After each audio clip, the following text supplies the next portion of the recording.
Outriders. Remember that one? All right, I'm gonna blow your mind. You ready? Outriders came out last year. I know, right? Doesn't it feel like it was 6 years ago? That really is a testament to just how messed up the passage of time has become. But yes, Outriders did release April 1st last year, and it was not a great launch for a lot of reasons. Outriders was an ambitious, always online looter shooter that had only a brief promo beta, you know, the ones that happened so close to launch they couldn't possibly fix any of the issues. In a tale as old as time, the shiny new online multiplayer game launched with a plethora of bugs, both network and gameplay related, the most serious of which being one that would straight up delete every piece of loot your character had collected, erasing 40, 50, 100 hours of work with no way to get it back until the developer patched it weeks later. So that sort of stuff really took the wind out of Outriders' sails, but as I said when I reviewed it last year, Outriders is a solid, enjoyable game if you're up for the power fantasy and buildcraft it delivers in spades. Very few looters gave you so much meaningful buildcraft so early on, and that part of the game only deepened as you got further into the endgame, where legendary weapons and armor would let you create some highly specialized, extremely powerful builds. Your average Outrider build has like 30 mods and perks all working in unison to amp your power, and carefully hammering each one of those into place was really satisfying and rewarding, so long as you're up for the grind it necessitated. This week, publisher Square Enix and developer People Can Fly are about to drop Outriders Worldslayer, an expansion to the core game that promises hundreds of hours of new content, again, if you're up for the grind. I had the Rona this week, so I spent my time coughing and spluttering and playing Outriders. I've now seen everything the expansion has to offer, and I wanted to give you a quick review because I'm sure that more than a few people are wondering if this might be a good time to return to Outriders, or if this is a good jumping in point for first-time players, etc. So, what do I think? I think Outriders Worldslayer is a good expansion that's a bit of a tough sell owing to its price point, its co-op focus, and the repetitive nature of its endgame activity. If you're someone that really loved Outriders and kept playing it long after everyone else moved on, then I suspect you'll love this because it doubles down on the things that made Outriders great: power fantasy and buildcraft. The game essentially resets the gear game by adding a new item tier, and it adds new perks and skill points to your character sheet, so the ability to build even more powerful characters than ever before is the centerpiece of this whole expansion. However, if you were looking for something outside of that to pull you in for the first time, or to pull you back in if you felt like you were done with Outriders, you won't find that here. This is absolutely one for the fans, and I do wonder how large that population is at this point. This is a $35 expansion, and unlike the base game, it won't be available on Game Pass. Playing through the campaign solo is pretty miserable, and the game explicitly says that the new endgame activity should not be played solo because it doesn't scale down when you do that. It's intended for 3 people. Now, there is, of course, online matchmaking for sure, but generally you want to play games like this with your friends. So to do that, you need to have 2 friends who both love Outriders as much as you do, and they're willing to spend $35 on an expansion for it. And I do wonder how many people are going to be up for that. Finally, yeah, the endgame activity. It is quite repetitive in ways that I wasn't expecting, and in ways that shortchange what this experience could have been. It's a gauntlet-style experience that has a little bit of variability baked into it, but not enough. And as a result, I was kind of getting over it after doing it just a few times, so I definitely wouldn't be up for doing it hundreds of times. Bottom line, Outriders Worldslayer is a competent, focused expansion for those already rusted onto the Outriders franchise, but I don't think it does much to entice potential or lapsed players.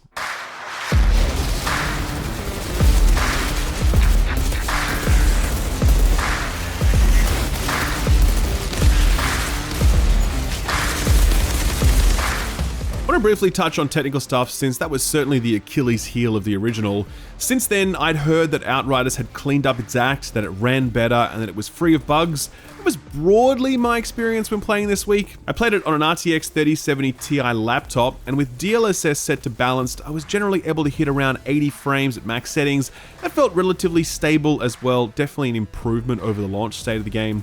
That's not to say everything was perfect, mind you. For example, the review build I was playing on kinda didn't work at first. It was missing an executable file that had to be patched in a few days later. Then there was a persistent error that would crash my game every time I tried to collect a certain type of reward, the one you get from advancing up difficulty tiers. There were issues with audio sync during cutscenes where it was clear that the lip syncing wasn't properly lined up. That was a little bit distracting. Sometimes textures would take a while to load in, leading to really blurry details on environments. The most disruptive issue though was the rubber banding and the desyncing, which I don't have any footage of, but I definitely experienced it a number of times, and the people I was playing with also commented on it. So do I think that Outriders is in better shape? Absolutely. It didn't delete any of my items when I was playing, so that's cool. And I would say on the whole, I was happy with the technical state of the game, but it definitely still has its fair share of minor issues, and hopefully those don't balloon to become major issues when the game launches. The Worldslayer expansion is essentially three things: a new campaign, a new endgame activity, and an overhaul of equipment and progression systems, enabling you to rebuild your characters anew. Let's talk about the campaign first. Worldslayer's campaign picks up right where the first game ended, with your edgy boy or girl obsessed with solving the mysteries of the anomaly, the storms that ravage the planet of Enoch, and also the source of your power.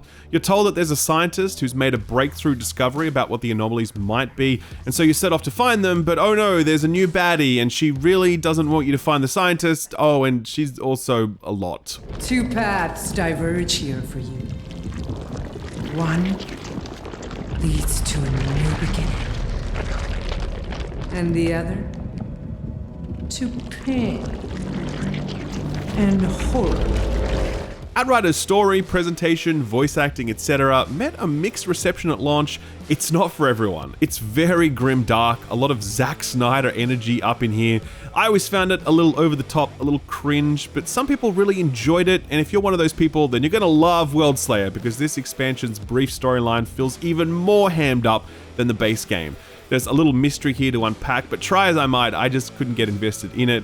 And as with the base game, I would say that you shouldn't be buying Worldslayer if the goal is to get a gripping, well-written, well-delivered story. Structurally, the campaign is 6 missions, and I have to say that they're almost all great. They take you to new locations, they introduce a few new enemies, but it's the set-piece design that really stands out. One mission in particular is set on this pirate dock thing, and ships are coming in and getting blown up, and you're fighting your way through scores of corsairs, and it's just super cool.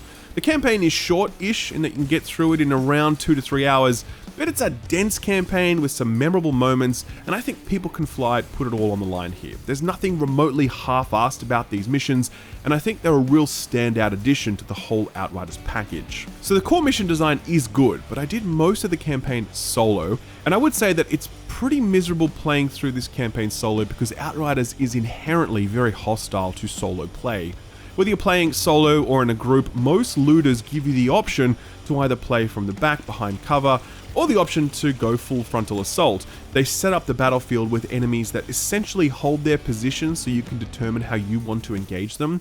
Outriders doesn't give you that same choice when playing solo because most of the enemies you encounter will run in a straight line towards you and will knock you out of aim down sights, will knock you over, will knock you up, etc. There are snipers that will stay trained on you and will knock you out of cover the second you peek your head out. They will rain artillery on you to flush you out, and because there's no one else in your party, every single enemy is fixated on you and you alone. This leads to ridiculous situations like this one here in Mission 3, where I'm just getting so reamed by enemies that charge at me, enemies that spit shit at me, birds that swoop me, birds that drop shit on the ground, enemies that knock me up. It's ridiculous. I mean, look at this clip.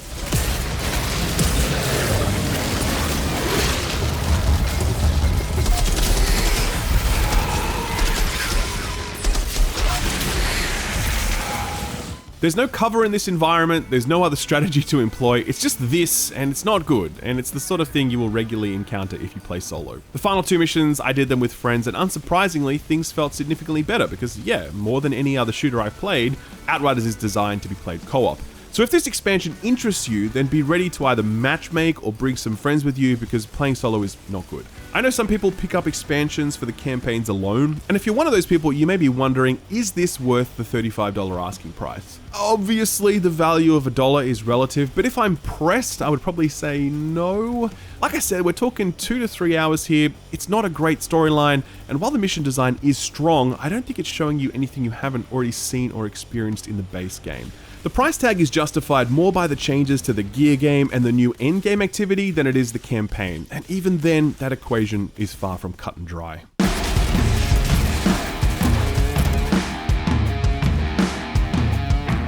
When you reach the end of the Worldslayer campaign, you'll arrive at the gates of Tarja Grottar, the final chapter in the expansion storyline and the newly added endgame activity.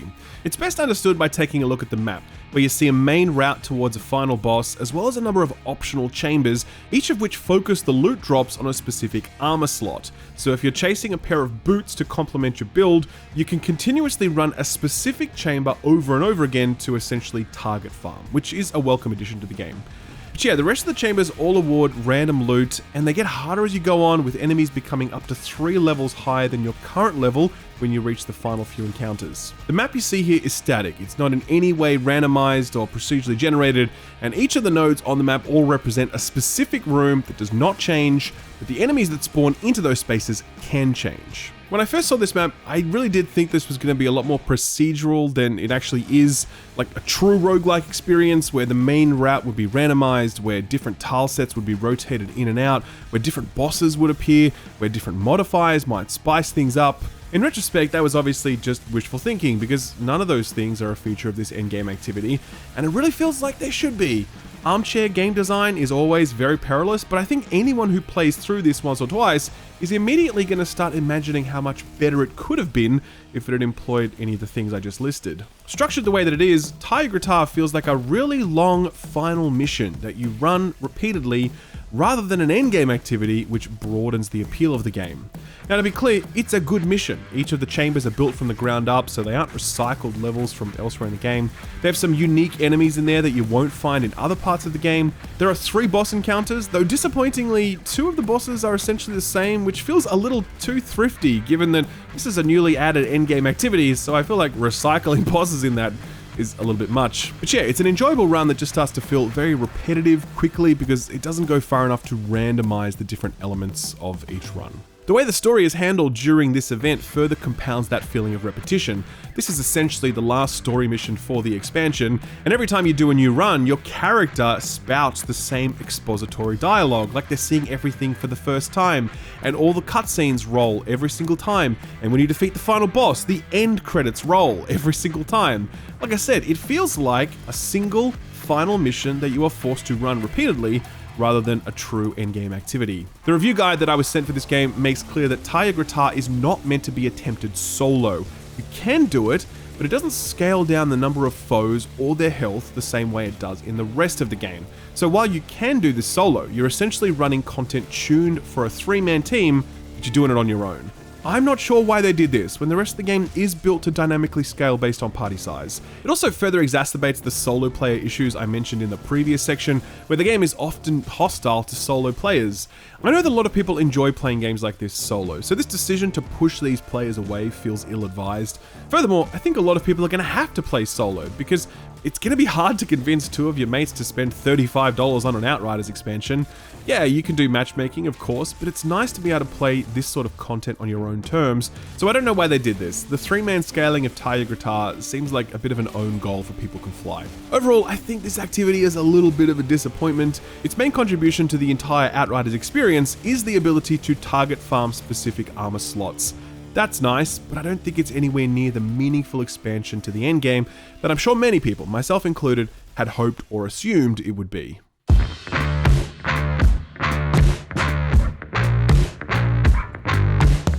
I was in LA recently for the Summer Games Fest, and I attended a theatre presentation hosted by People Can Fly talking about what they were aiming for with the Worldslayer expansion. And one thing they said repeatedly is that this is an expansion that doubles down on what people really loved about the base game, and I think they nailed that objective, because the biggest expansion to the game in Worldslayer isn't the campaign or the endgame activity, it's actually in the gear game and the build craft that has always been the beating heart of the entire Outriders experience. Worldslayer makes 4 notable changes to the way you can build and gear a character. The first is the inclusion of over 100 new legendary armor pieces and weapons. Every class gets at least 2 new gear sets, and there's a whole bunch of shared gear sets, and a boatload of new legendary weapons. If you are a loot whore and you just want to collect all the things, then Outriders gives you a hell of a lot of new stuff to collect. I can't really comment on how good that stuff is yet because that requires a much deeper commitment to the endgame, but everything I found looked cool and had cool perks. Outriders has always had a top tier loot game, one of the best across the entire genre, and I don't think that's changed at all here. It still remains excellent. The second major thing that Worldslayer adds are ascension levels. These are pretty analogous to Paragon levels you find in Diablo or the badass levels from Borderlands. The more you play, the more stats you unlock to make your character that little bit stronger. You can distribute these points across a variety of stats. It's entirely up to you, and there's plenty of them to go around, so unlocking all of them will take you a solid 50 to 100 hours at least. To further broaden or specialize the power of your chosen class, Worldslayer adds something called PAX trees, which are entirely new class-based perk trees that sit alongside your existing class-based perk trees. So you max out your base tree, and then you start unlocking stuff in this new tree. It's all very powerful. For example, I have one perk that buffs my weapon damage for 8% for every skill I have on cooldown, and since I very often have 3 skills on cooldown, that's basically 24% more weapon damage most of the time. These perks are real game changers, and any one of them can make a significant change to the way you build, gear, and play your character, so they're anything but phoned in minor stat changes. Finally, and most importantly, Worldslayer adds a new tier of gear to the game called Apocalypse tier. Some epic and legendary gear will now have a little skull icon in its preview pic, and this gear has 3 mod slots where before the cap was 2. This third slot cannot be modded, so you can't change it for another perk, but you can change the other 2. Apocalypse gear is effectively a hard reset on the entire gear game because a third mod slot is so absurdly powerful that any gear that doesn't have that is immediately trash. All of the builds that people have amassed at this point are yesterday's news now, since they're missing that third mod slot, and so the hunt for a new perfect build begins again. That's great, by the way. Most gear games are dependent on periodic loot wipes to keep them interesting, and it's fine that Outriders are doing that. I was happy to throw away my old build and start again, but I'm sure some people are going to be a little bit annoyed with this, like their previous work isn't being respected or something. I don't know. I think if you feel that way, then I don't think you should be playing looter shooters, because this is a genre where loot wipes are going to happen either through power creep or through new game systems, and the Apocalypse tier is absolutely a loot wipe, forcing you to effectively start again. Is the Apocalypse gear a good addition to the game? Hell yeah, man. I mean, it's a little reductive to be like 3 mods is better than 2 mods, but it absolutely is. You can pile on more status effects, more on-hit effects, more kill effects, more everything. Outriders had an incredibly deep and flexible gear game, and this change just adds like another 30% more depth and complexity to that. Don't forget that legendary gear set items also get this third mod slot in addition to their gear set bonus, so that's a hell of a lot of power on one item. I guess the other thing I should mention are the Apocalypse tiers. These replace the old world tiers that you use in the base game, and these are the new difficulty tiers that determine enemy scaling and the level of loot that drops. These max out at Apocalypse tier 40, giving you a huge grind runway if you want it, and most importantly, you can progress this doing anything in the game. Missions, the expedition drop pods, the new campaign missions, and of course the new endgame activity. If you like, you can actually play through the entire game again as a sort of new game plus, but at higher and higher Apocalypse tiers, all of it dropping loot that is in some way valuable to you. So all of this stuff, new legendary items, ascension points, PAX trees, Apocalypse gear, this is the meat and potatoes of this expansion. And in every aspect, it delivers a meaningful expansion of the Outriders experience. It is that doubling down that the developers mentioned in the theater presentation, which is fantastic if you are that Outriders fan that really wanted more Outriders. The doubling down has come at the expense of content that might have evolved the game somewhat and potentially brought in new or lapsed players who were looking for something new.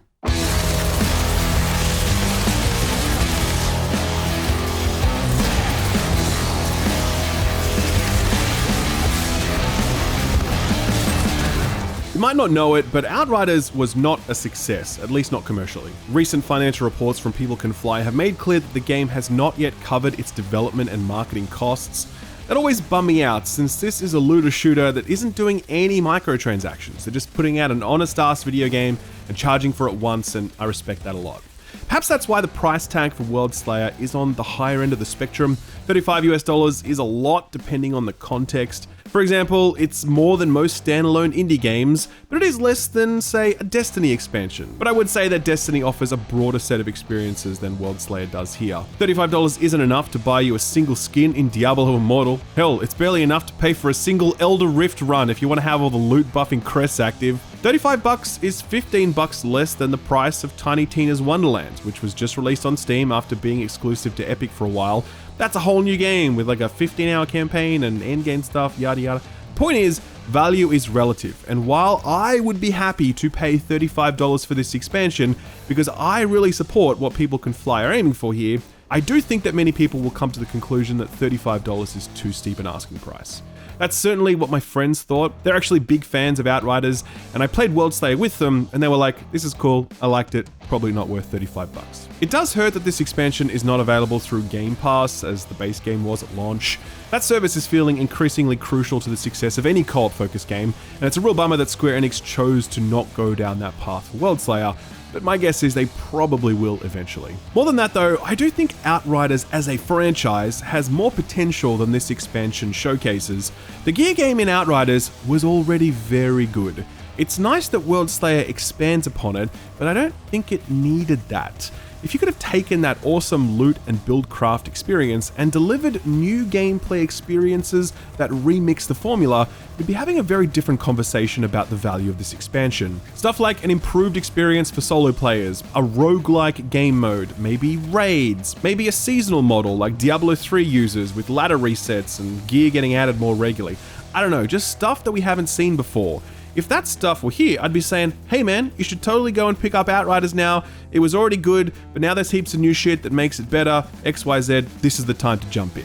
I can't say that though, because ultimately, it's the same experience that the base game offers, and I think that if Outriders is going to thrive as a franchise, it needs to take its excellent power fantasy, gear game, and buildcraft into new directions, rather than doubling down on what it was already doing well.